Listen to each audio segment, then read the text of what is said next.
On a une idée, il y en a plus de 12 500 qui sont arrivés en France. Après, combien reste, nous ne savons pas, puisqu'une partie repart vers l'Espagne ou le Portugal, qui sont deux pays où il y a une communauté ukrainienne plus Plus importante importante. qu'en France. Voilà.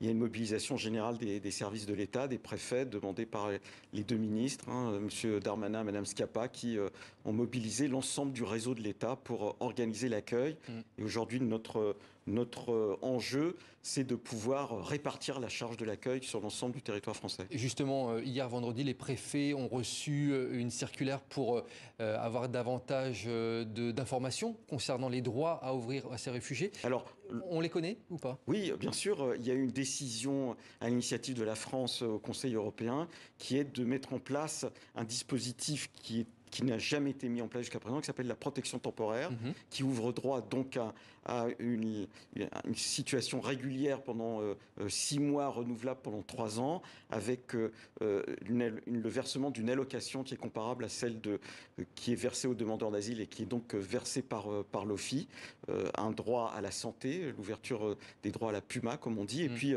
pour ceux qui le peuvent et qui parlent le français et qui le souhaitent, la possibilité de travailler. Alors vous êtes très clair sur le sujet, vous dites, la France est en mesure d'accueillir tous les réfugiés ukrainiens qui se présenteront.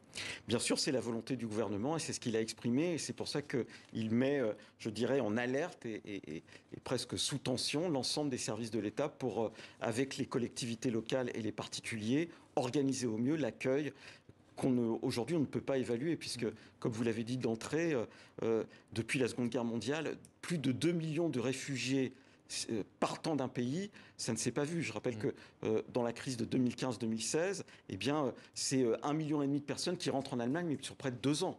On est donc dans des proportions qu'on n'imaginait pas avant cette malheureuse crise ukrainienne.